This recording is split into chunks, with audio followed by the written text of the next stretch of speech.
ప్రత్యేకించి పంట నష్టం మొంతా తుఫాన్ వచ్చిన తర్వాత ఖమ్మం, వరంగల్ అనేక తెలంగాణ జిల్లాల్లో నష్టం జరిగితే ముఖ్యమంత్రి గారు మొక్కుబడిగా రివ్యూ చేసి 10,000 ఇస్తామన్నారు.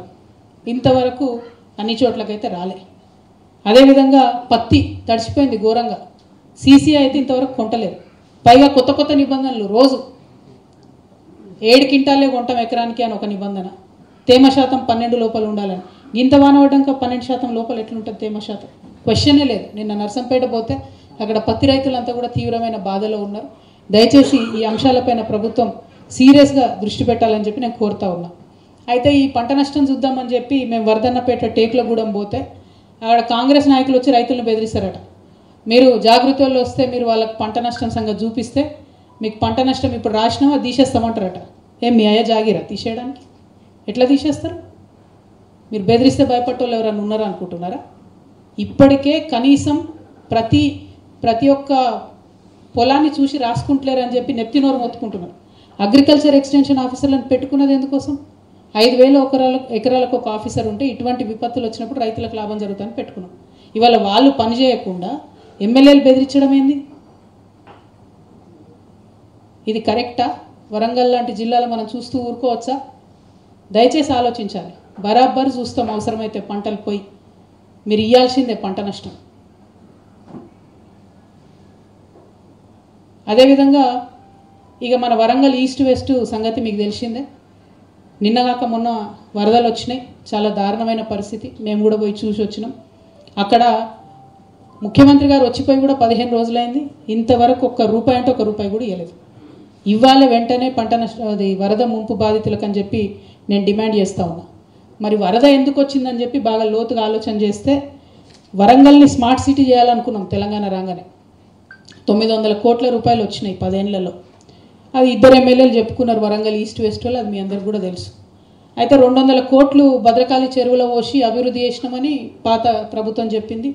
ఇప్పుడు వచ్చిన కొత్త ప్రభుత్వం లేలే మీరు 200 కోట్లు ఆ చెరువులు ఎట్లా పోస్తారు, మేము ఇంకో 300 కోట్లు వస్తామని వాళ్ళు ఇంకో 300 కోట్లు పోసి మత్తడి దగ్గొట్టేసారు. గేట్లు పెట్టలేదు. 6 నెలల నుంచి అందరూ అడుగుతుంటే గేట్లు పెడతాం అనుకుంటే టైంపాస్ చేసారు. ఆ గేట్లు పెట్టలేదు కాబట్టి వాళ్ళు వచ్చిన వరదతోని మొత్తం కూడా కంప్లీట్గా వాటర్ అంతా పోయి మరి ఎక్కడి నుంచి మత్తడి ధ్వంసం చేయడంతో గేట్లు పెట్టడం మర్చిపోతే అలంకార్ నాలా మీదుగా పెద్దమ్మగడ్డ, కాకతీయ కాలనీ ఫేజ్ 1, 2 మునిగినాయి. మళ్ళీ అలంకార్ జంక్షన్ నుండి ములుగు జంక్షన్ వరకు వరద నీరుతో నిండింది కాబట్టి చరిత్రలో మొదటిసారి హన్మకొండ వరంగల్ మధ్యలో రాకపోకలకు అంతరాయం ఏర్పడ్డది. ఎందువల్ల? ఈ ప్రభుత్వం చేసినటువంటి నిర్వాహకం వల్ల. ఆ తర్వాత ఆ రోడ్డు, ఆ భద్రకాళి చెరువు రోడ్డు వెనుకకు దంతే హన్మకొండ నీరుకి తట్టి ఎన్నాడు కూడా మునిగనటువంటి రామన్నపేట లాంటి ప్రాంతాలు కూడా మునిగిపోయినాయి. రాయపుర, కుమార్పల్లి ఇట్లాంటి ప్రాంతాలన్నీ కూడా మునిగిపోయినాయి. అవి ఒక పక్క భద్రకాళి చెరువులో జరిగినటువంటి అన్యాయం. దాదాపు వీళ్ళు 200 కోట్లు, వాళ్ళు 300 కోట్లు, 500 కోట్లు మొత్తం కూడా వరదలు కొట్టుకుపోయింది. అసంపూర్తిగా ఉన్నటువంటి పనులు ఆనాడు బీఆర్ఎస్ గవర్నమెంట్లో స్ట్రాటజిక్ నాలా డెవలప్మెంట్ ప్లాన్స్ అని చేసిండ్రు. వాటిని మొత్తం అసంపూర్తిగా పెట్టారు. ఎక్కడెక్కడి నుంచి పోతన నగర్ బైపాస్ రోడ్ వద్ద నాలా పనులు ఆలస్యం చేయడం వల్ల ఈ 12 మోరీల నుండి పోతన రోడ్ మీదకి భద్రకాళిలో కలపాల్సినటువంటి పనులు ఆగిపోవడంతో ఆ నీళ్ళన్నీ కూడా నాలాలలో నిండిపోయి అసంపూర్తిగా ఉన్నాయి. అవన్నీ వచ్చి మొత్తం కూడా ఫ్లడ్ చేసినాయి. ఎక్కడెక్కడ Pothana Nagar, bypass road, Raghunath colony ఇవన్నీ కూడా ముంపుకు గురైనాయి. ఎందుకు ఈ మాట చెప్తా ఉన్నామంటే 900 కోట్లు వచ్చింది. ఇంతవరకు వరంగల్ ఇంత పెద్ద సిటీ, హైదరాబాద్ తర్వాత సిటీ అని చెప్తాం. అండర్ గ్రౌండ్ డ్రైనేజ్ కాలే. మా నిజామాబాద్లో నేను ఎంటవాడి 3 ఏళ్ళలో వేసుకున్నా.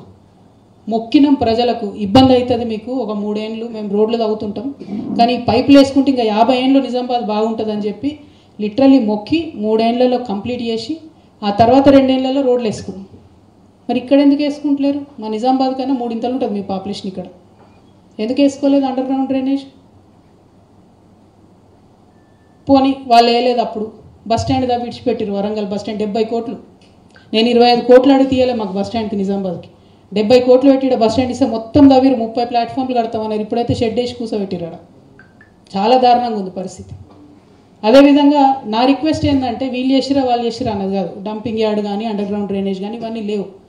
అయితే నేను ఇంకొంచెం డీటెయిల్గా కనుక్కుంటే నాకు తెలిసింది ఏంటంటే వరంగల్ ఈస్ట్ వెస్ట్లో ఎమ్మెల్యేలు గెలవాలంటే కబ్జాలు చేయడం అన్నది మినిమం క్వాలిఫికేషన్ ఉండన్నట. అది ఏ పార్టీకి సంబంధం లేదట. నేను మాత్రం ఫ్యూచర్లో మా జాగృతి నాయకులకు చెప్తా ఉన్నా, మీరు అట్లాంటి కల్తీ కల్చర్కి పోకుండా మంచి నాయకత్వంతో ప్రజా సమస్యల మీద పోరాటం చేయండి. రాజకీయాన్ని మారుద్దాం ఈ రాష్ట్రంలో. కబ్జాలు చేసే వాళ్ళే ఎమ్మెల్యేలు అవుతారు అనేటటువంటి ఒక అపోహను తీసేసి కబ్జాలు చేసినటువంటి వాళ్ళని కూడా మంచిగా వాళ్ళని ప్రజల ముందు ఎండగట్టేటటువంటి నాయకత్వం రావాలని చెప్పి నేను మనస్ఫూర్తిగా కోరుకుంటా ఉన్నాను.